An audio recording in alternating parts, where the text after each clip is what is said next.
శుక్లాంబరధరం విష్ణుం శశివర్ణం చతుర్భుజం ప్రసన్నవదనం ధ్యాయేత్ సర్వవిఘ్నోపశాంతయేత్. వ్యాసాయ విష్ణురూపాయ వ్యాసరూపాయ విష్ణవే నమో వై బ్రహ్మనిధయే వాసిష్ఠాయ నమో నమః. విమలపటి కమలకుటి పుస్తకరుద్రాక్షసస్తహస్తపుటి కామాక్షి పక్ష్మలాక్షి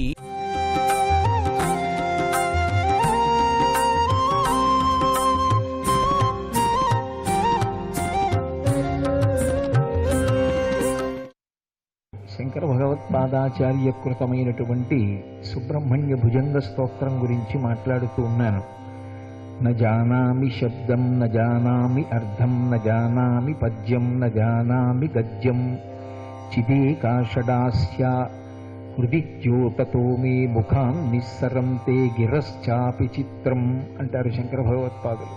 సుబ్రహ్మణ్యుని యొక్క అనుగ్రహము ఎక్కడ కలిగిందో అక్కడ సరస్వతీ కటాక్షము విశేషమైనటువంటి రీతిలో ఉంటుంది.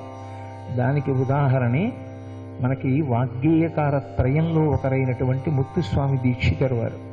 ముత్తుస్వామి దీక్షితర్ వారు కాశీపట్టణం నుంచి తిరిగి వస్తున్నటువంటి సమయంలో వాళ్ళ తల్లిగారు తండ్రి గారు వారి యొక్క ఊళ్ళో లేరు అన్న విషయం తెలుసుకుని సమయం వృధా చేయడం ఎందుకు, తిరుత్తణి కొండ మీద కూర్చుని 40 రోజుల పాటు సుబ్రహ్మణ్యుణ్ణి ఉపాసన చెయ్యాలి అని సంకల్పం చేసి తిరుత్తణి కొండ మీద కూర్చొని సుబ్రహ్మణ్యోపాసన చేస్తున్నారు. ఆ సమయంలో 40వ రోజు వచ్చేసరికి ఒకరోజు ఆయన ధ్యానమగ్నుడై ఉండగా ఒక వృద్ధ బ్రాహ్మణుడు వచ్చి ఆయన్ని కదిపారు. బహిర్ముఖులైనటువంటి ముత్తుస్వామి దీక్షితారు వారు ఎదురుగుండా ఉన్నటువంటి వ్యక్తిని కళ్ళు తెరిచి చూశారు. ఆయన ముత్తుస్వామి దీక్షితార్ అని పిలిచారు. ఇదేమిటి, ఈ ఊళ్ళో నన్నెరుగున్న వారెవరు అనుకున్నారు. నేనెవరో నువ్వు తెలుసుకుందువు గాని విలే, నోరు తెరువు అన్నారు. ఆయన నోరు తెరిచిన తరువాత ఆయన నాలుక మీద ఒక పదార్థాన్ని వేసి కళ్ళు మూసుకుని ఉండు అన్నారు. కళ్ళు మూసుకున్నారు. నాలుక మీద పదార్థం వేసి ఇప్పుడు కళ్ళు తెరువు, నేనెవరో తెలుస్తుందన్నారు. ఆయన కళ్ళు తెరిచేసరికి అప్పటి వరకు ఎదురుగుండా ఉన్నటువంటి వృద్ధ బ్రాహ్మణుడు లేడు. కానీ తన నాలుక మీద వేసినటువంటి కలకండ ఆయన స్వీకరించి ప్రసాదంగా, ఓహో నా ఎదురుగుండా వచ్చి నన్ను అనుగ్రహించినటువంటి వాడు సుబ్రహ్మణ్యుడే అని నిర్ణయం చేసుకుని తిరుత్తణి కీర్తనలు అనేటటువంటి పేరుతో కొన్ని కీర్తనలను ఆ కొండ మీద రచన చేసి దానం చేశారు. కాబట్టి వాగ్గేయకార త్రయంలో ఒకరైనటువంటి ముత్తుస్వామి దీక్షితారు వారు కూడా సుబ్రహ్మణ్యేశ్వర స్వామి వారి చేత అనుగ్రహింపబడినటువంటి వారే. ఈ దేశంలో చాలామంది మహాకవులైనటువంటి వారు సుబ్రహ్మణ్యానుగ్రహంతో విశేషమైనటువంటి సరస్వతీ కటాక్షాన్ని పొందారు. సుబ్రహ్మణ్యుడు మహాజ్ఞానస్వరూపి. తిరుప్పకుండ్రం, తిరుచెందూరు, తిరుత్తణి, పళని, స్వామిమలై, అళగర్కోయిల్ అనబడేటటువంటి 6 స్థానముల యందు ద్రవిడ దేశంలో కొండల మీద ఉంటాడు. ఆ కొండల మీద ఉన్నటువంటి కారణం చేత ఈ 6 ఆయన యొక్క 6 ముఖములుగా కీర్తింపబడ్డాయి. సుబ్రహ్మణ్య తత్వంలో ఉండేటటువంటి విశేషం ఏమిటంటే సాధారణంగా ఆయన భూధరముల మీద ఉంటాడు. భూధరములు అని దేనికి పేరంటే కొండలకి పేరు. కొండల మీదే ఉంటాడు సుబ్రహ్మణ్యుడు. లోకంలో పేరు పెట్టకుండా అంటే షణ్ముఖ అని కానీ స్కంద అని కానీ కార్తికేయ అని కానీ పిలవకుండా స్వామి అని వాడితే అది ఎవరికి అన్వయం అవుతుంది అంటే ఒక్క సుబ్రహ్మణ్యుడికే అన్వయం అవుతుంది. మనం సాధారణంగా స్వామి అన్న పదాన్ని అనేక దేవతాస్వరూపాలకి అన్వయం చేసి మాట్లాడతాం. కానీ యథార్థమునకు ముందు ఏమీ విశేషణం కానీ నామవాచకం కానీ ఉంచకుండా కేవలం స్వామి అని ఒక్క మాటే మాట్లాడితే అది ఎవరికి అన్వయం అవుతుంది అంటే కేవలం సుబ్రహ్మణ్య స్వామి వారికి మాత్రమే అన్వయం అవుతుంది. అటువంటి సుబ్రహ్మణ్య స్వరూపం అసలు సంసార సాగరము నుండి గట్టెక్కించగలిగినటువంటి సమర్థత కలిగినటువంటి పరబ్రహ్మస్వరూపం. అటువంటి పరబ్రహ్మస్వరూపుడు కనుకనే సుబ్రహ్మణ్య భుజంగంలో శంకర భగవత్పాదులు తిరుచెందూరులో ఉన్నటువంటి సుబ్రహ్మణ్యేశ్వర స్వామి వారి యొక్క విశేషాన్ని వర్ణిస్తూ ఒక మాట అంటారు. యదా సన్నిధానం గతామానవామే భవాంబోధిపారం గతస్తే తదైవ అని ఆయన ఇక్కడ ఎందుకున్నాడు? అంటే ఆయన సముద్రపు ఒడ్డున ఉన్నటువంటి కొండ మీద ఉండడానికి కారణం ఆయన ఒక ప్రతిజ్ఞ చేసి ఉన్నాడు. యదా సన్నిధానం, ఇక్కడ నేనున్నాను, గతామానవామే, కేవలం తిరుచెందూరు కొండ మీద ఉన్నటువంటి సుబ్రహ్మణ్యుణ్ణి దర్శించినంత మాత్రం చేత ఇదిగో నా కొండ వెనక ఉన్నటువంటి సముద్రం ఎటువంటిదో అటువంటి భవసాగరం, అంటే పుట్టుక మరణము పుట్టుక మరణము, ఏదో పునరపి జననం పునరపి మరణం పునరపి జననీ జఠరే శయనం ఇహ సంసారే బహుదుస్తారే కృపయాపారే పాహిమురారే అంటారు ఆ మొహముద్గరంలో. అలా జనన మరణ చక్రమనబడేటటువంటి సముద్రము నుండి నేను దాటించగలను. అలా దాటించగలను కాబట్టే సముద్రపు టొడ్డున ఉన్నటువంటి కొండ మీద ఉన్నాను. ఈ కొండ మీద ఉండడంలో ఉండేటటువంటి అర్థం నేను సంసార సాగరమును తరింప చేయగలను అని చెప్పడమేనని ఆయన యదా సన్నిధానం గతామానవామే. ఒక్కసారి ఆయన దగ్గరికి వెళ్ళిన వాళ్ళు ఎవరుంటారో వాళ్ళని భవాంబోధిపారం గతస్థేత దైవ. భవాంబోధి అంటే జనన మరణ చక్రములతో కూడుకున్నటువంటి సముద్రం, దాన్ని దాటించగలను. ఇది వ్యంజయన్ సింధు తీరీయ ఆస్తే తమీడే పవిత్రం పరాశక్తిపుత్రం అంటారు. ఓ పరదేవత యొక్క కుమారుడమైనటువంటి సుబ్రహ్మణ్యుడా, నీవు అపారమైనటువంటి దయాస్వరూపుడవు. అపారమైనటువంటి దయాస్వరూపుడమైనటువంటి నువ్వు అతి తేలికగా కేవలము నీ దర్శనము చేసినంత మాత్రాన ఉపకారం చేసి మమ్మల్ని తరింపచేస్తావు. అంత తేలిగ్గా ఉంటుందా అండి అంటే కొన్ని కొన్ని ప్రదేశములలో పొటమరించినటువంటి ఈశ్వర వైభవము భవసాగరమును కూడా తరింప చేయగలిగినదై ఉంటుంది. అందుకే మనకి లోకంలో శివ సంబంధానికి సంబంధించినంత వరకు ఒక విషయాన్ని చెప్తారు. దర్శనాదభ్రసరసి జననాత్ కమలాలయే కాశ్యాంతు మరణాన్ముక్తి స్మరణాత్ అరుణాచలే.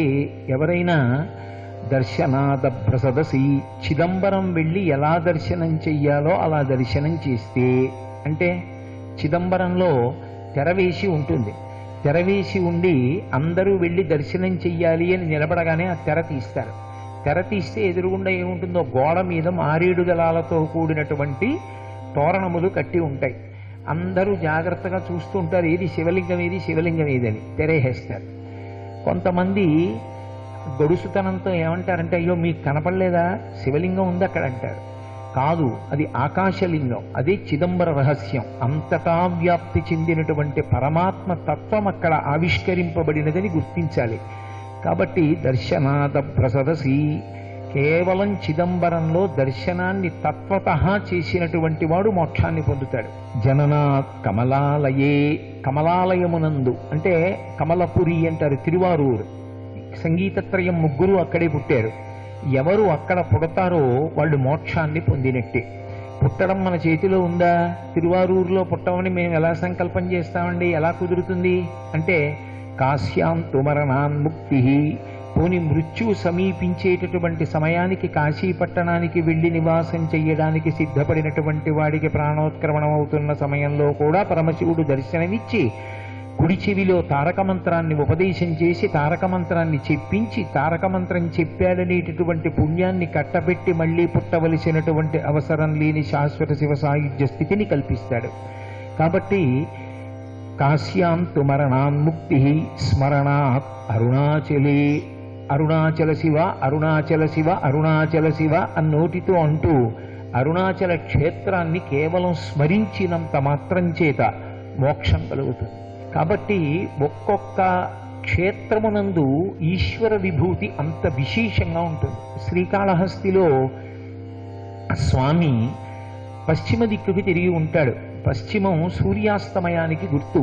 జీవితం అంతమైపోయేటప్పుడు ఎవరు శ్రీకాళహస్తి వెళ్ళి దర్శనం చేసి ఉన్నారో వాయులింగం కనుక ఆఖరి ఊపిరిని భగవంతుని యొక్క నామంగా మార్చి నువ్వు భగవన్నామం చెప్పావు అన్న పుణ్యాన్ని కట్టబెట్టి మోక్షాన్ని కటాక్షిస్తాడు.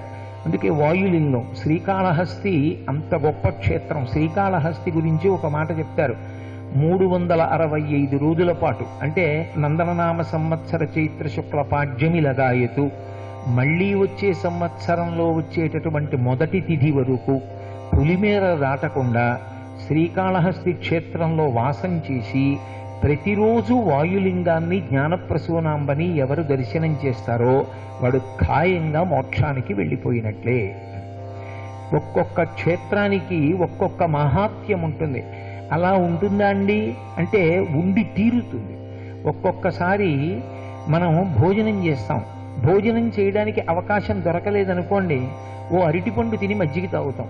అరటిపండు తిని మజ్జిగ తాగితే భోజనానికి సరిపోతుందా అండి? సరిపోతుంది. ఎలా సరిపోతుందంటే అందులో ఎంత శక్తి ఉంటుందో ఇందులో అంత శక్తి ఉంటుంది. భోజనం చేసిన తృప్తి ఉండదేమో కానీ భోజనం చేస్తే కలిగేటటువంటి శక్తి కలుగుతుంది. పసిపిల్లలకి వృద్ధులకి కూడా సమీకృత ఆహారమై పాలు నిలబట్టాలా, అలా క్షేత్రముల యందు కూడా ఒక్కొక్క వైభవం ఉంటుంది. అంతటి వైభవోపేతమైనటువంటి క్షేత్రములలో ఒకటి తిరుచెందూరు. అందుకే శంకరాచార్యుల వారు అక్కడ ఉన్నటువంటి సుబ్రహ్మణ్యుడు లోకానికంతటికీ చెప్తూ ఉంటాట, ఇతి వ్యంజయన్ సింధు తీరే య ఆస్తే. నేను సముద్రపుటున ఎందుకున్నానో తెలుసా? జనన మరణ చక్రములలో కొట్టుమిట్టాడుతూ భవసాగరమునందున్నటువంటి మిమ్ములను నేను గట్టెక్కించగలను అని చెప్పడానికి అక్కడ ఉంటాట. ద్రవిడ దేశంలో సునామీ వచ్చినప్పుడు అన్నీ కొట్టుకుపోయాయి. తిరుచెందూరు కూడా సముద్రము చేత కప్పబడుతుందేమో అనుకున్నారట. కానీ ఒక్క తిరుచెందూరు దగ్గర మాత్రం 1 మైలు దూరం సముద్రం వెనక్కి వెళ్ళింది తప్ప ముందుకు రాలేదు. ఒక్కొక్క క్షేత్రము యొక్క వైభవం అలా ఉంటుంది. అందుకే భారతదేశం మొత్తం మీద ఎక్కడా లేదు. ఆ ఒక్క క్షేత్రంలోని భవత్పత్రభూతి విలోక్య క్షణాత్తారకారే ద్రవంతే అన్నారు శంకరులు. పిశాచములు రోగములు కూడా చేత్తో ఆకులో ఉన్నటువంటి విభూతిని పట్టుకున్నంత మాత్రమున పరిగెత్తి పారిపోతాయన్నారు. అంత శక్తివంతం. ఆకులో తప్ప ఇంకా దేంట్లోనూ ఇవ్వరక్కడ ప్రసాదం. అది కూడా అన్ని ఆకులు కాదు, ఒక్క పనీరు వృక్షము యొక్క ఆకు మాత్రమే వాడతారు. అటువంటి పత్ర విభూతి ఇవ్వబడేటటువంటి క్షేత్రం తిరుచెందూరు ఒక్కటే.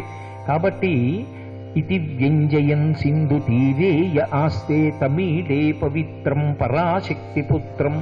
పరాశక్తి యొక్క కుమారుడైనటువంటి సుబ్రహ్మణ్యుడు మోక్షమును కూడా మనకి ఇవ్వగలిగినటువంటి మహాపురుషుడు.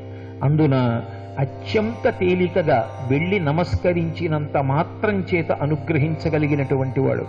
శంకర భగవత్పాదులు మనం అలా చెప్పడం మనకి చేత కాదని మన కోసమని ఆచార్య పురుషులు కిందకొచ్చి అద్భుతమైనటువంటి శ్లోకాలను ఇచ్చారు. ప్రత్యేకించి సుబ్రహ్మణ్య భుజంగంలో ఆయన ఒక విషయాన్ని ప్రతిపాదన చేశారు. అశాంతితో కొట్టుమిట్టాడుతూ ఎప్పుడూ మనసు కదిలిపోతూ ఏదో తాపంతో మనసు రగిలిపోతున్నటువంటి వాళ్ళు దేని మీద ధ్యానం చెయ్యాలి అన్నదాన్ని పరోక్షంగా మనకు ఉపదేశం చేశారు. రణధ్వంసకే మంజులేత్యంత శోణే మనోహారి లావణ్య పీయూష పూర్ణే మనఃషట్పదో మే భవక్లేశ తప్తః సదా మోదతాం స్కందతే పాదపద్మే అన్నారు. స్కందతే పాదపద్మే. సుబ్రహ్మణ్యేశ్వర స్వామి వారి యొక్క పాదములను ప్రతిరోజు ఒక్కసారి ధ్యానంలో చూసి నమస్కరించేటటువంటి అలవాటు ఎవరికి ఉంటుందో, ధ్యానమునందు చూసి భవక్లేశ తప్తః, క్లేశము వలన అంటే ఈతి బాధలు సాంసారికము కానివ్వండి, ఆది భౌతిక ఆధ్యాత్మిక ఆదిదైవికములనేటటువంటి మూడిటిలో ఏ వర్గమునకు సంబంధించినటువంటి తాపము చేతనైనా మనసు ఉడికిపోతూ శాంతి లేని వాళ్ళు సుబ్రహ్మణ్యుని యొక్క పాదములను ధ్యానమునందు దర్శనము చేయవలెను. ఎలా ఉంటాయి ఆయన పాదాలు? శంకరాచార్యుల వారు మన కోసమని ఇచ్చినటువంటి శ్లోకం సుబ్రహ్మణ్య భుజంగంలో. ఇది తారక మంత్రం లాంటి శ్లోకం, అంత అద్భుతమైనటువంటి శ్లోకం. శంకరాచార్యుల వారు మన కోసమని ఇచ్చినటువంటి శ్లోకం సుబ్రహ్మణ్య భుజంగంలో. ఇది తారక మంత్రం లాంటి శ్లోకం, అంత అద్భుతమైనటువంటి శ్లోకం. అందులో ఆయన అన్నారు, రణధ్వంసకే మంజులేత్యంత శోణి. శోణి అంటే ఎర్రగా ఉంటాయి. అమ్మ ఏ రంగులో ఉంటుందో బిడ్డడు ఆ రంగులోనే ఉంటాడు. అంత ఎర్రగా ఉండేటటువంటి స్వామి యొక్క పాదములకు రణధ్వంసకే మంజులే. ఆయన పాదములకు పెట్టబడినటువంటి మంజీరములకు మువ్వలు ఉంటాయి. ఆయన నడిచి వెడుతుంటే హంసలు నడిచి వెడుతున్నప్పుడు ఎటువంటి ధ్వనులు వస్తాయో అటువంటి ధ్వనులు వస్తాయిట. అందుకని రణధ్వంసకే మంజులేత్యంత శోణి మనోహారి లావణ్య పీయూష పూర్ణి. ఆ పాదములకు ఉండేటటువంటి లక్షణమేమి అంటే త్రికరణ శుద్ధిగా ప్రాణాయామం చేసి ఊపిరిని క్రమబద్ధీకరించి ఒక్కసారి ధ్యానంలో స్వామి పాదములను చూసేటటువంటి ప్రయత్నం చెయ్యగానే మనోహారి, మనం ప్రయత్నం చేసి ఎంతో కష్టపడి మన మనసుని అక్కడ పెట్టక్కర్లేదు. అలా దర్శనం చేసే ప్రయత్నం చేసి ప్రాణాయామం చేసి కూర్చోగానే మన మనసుని ఆయన లాగుతాడు. మనం కష్టపడి ఆయనని మనసులోకి లాక్కోవడం కాదు. మనోహారి లావణ్య పీయూష పూర్ణే, సుబ్రహ్మణ్యుని విషయంలో చెప్పబడేటటువంటి అత్యద్భుతమైన విషయం అదే. ఆయన యొక్క కాంతి ఎలా ఉంటుంది, ఏ అవయవం వంక చూడండి అది విశేషమైనటువంటి కాంతులీనుతూ ఉంటుంది. కాబట్టి మనోహారి లావణ్య పీయూష పూర్ణే, అత్యంత లావణ్యంతో. ఎంత లావణ్యంతో ఉంటాడు అంటే లావణ్యము వేరు, అందము వేరు. అందము జర్జరీభూతమై కొంతకాలమునకు శిథిలమైపోతుంది. లావణ్యము అటువంటిది కాదు. ఎంత కాలం అవనివ్వండి ఆ అందం అలాగే ఉంటుంది. పుట్టినప్పుడు పాదములకు సుబ్రహ్మణ్యుడు ఎంత అందంతో పుట్టాడో అంత అందంగానూ ఉంటాయి ఆ పాదాలు. అంత మనోహరంగా, అంత ఎర్రగా, ఇలా నా చెయ్యేసి ముట్టుకుంటే కందిపోతుందేమో అన్నంత అందంగా ఉంటాయి. మనోహారి లావణ్య పీయూష పూర్ణే, అమృతంతో నిండినటువంటి పాదములు. కాబట్టి ఆ పాదములను స్పృశించిన వాడు, తల మీద ధరించినటువంటి వాడు, ధ్యానమునందు దర్శించినటువంటి వాడు ఇక మళ్ళీ పుట్టవలసినటువంటి అవసరం ఉండదు.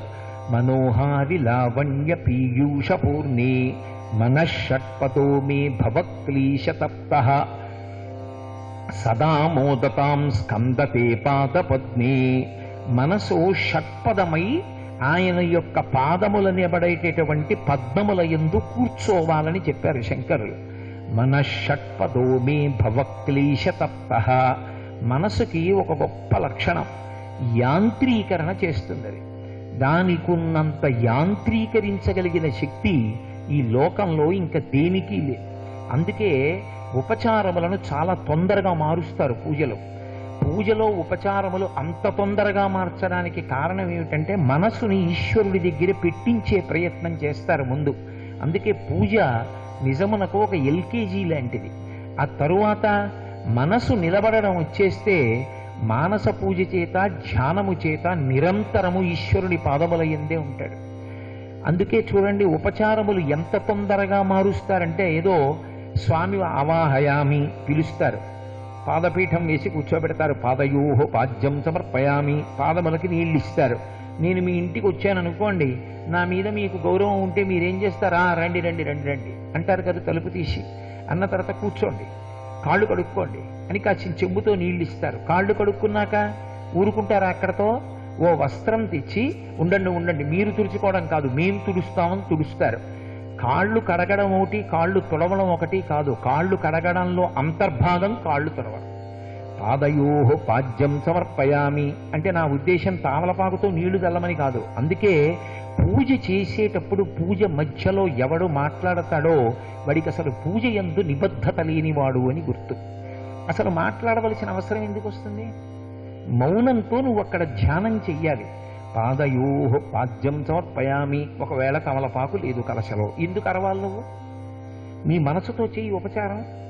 నీ మనసుతో నీళ్లు తీసి ఈశ్వరుడి పాదముల మీద పోయి ఆ తడిసినటువంటి పాదాల్ని నీ ఉత్తరీయంతో తుడు. దానికి తమలపాకు పట్రా అని అరవలసిన అవసరం ఎక్కడుంది? భక్తి ఉంటే ఉపచారం చెయ్యడానికి ఉపకరణం ఉన్నదా లేదా అన్న మాటతో సంబంధం ఉండదు. అది లేదనుకోండి అల్లరి ఎక్కువ, పూజ తక్కువ. మాట్లాడుతూనే ఉంటారు, పూజ చేసేది తక్కువ.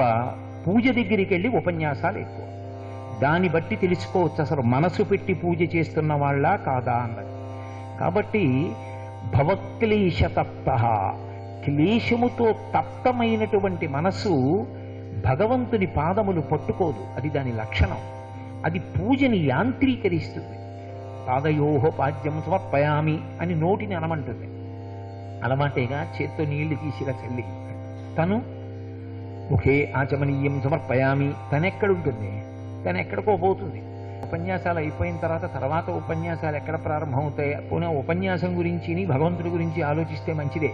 ఇక్కడి నుంచి వెళ్ళిన తర్వాత నేను చేయవలసిన లౌకిక వ్యాసాంగాలు ఏమేమి ఉన్నాయి వాటి గురించి ఆలోచిస్తూ ఉంటుంది. ఇక్కడ నోరు చెప్పేస్తూ ఉంటుంది, చెయ్యి చేసేస్తూ ఉంటుంది. ఇది ఈశ్వరుడు స్వీకరించాడు. ఆయన అన్నాడు, పత్రం పుష్పం ఫలం తోయం యోమే భక్త్యా ప్రయచ్చతి. నువ్వు భక్తితో ఇస్తే నేను పుచ్చుకుంటా. అవన్నీ నువ్వు సృష్టించినవి కావు, నే సృష్టించినవి.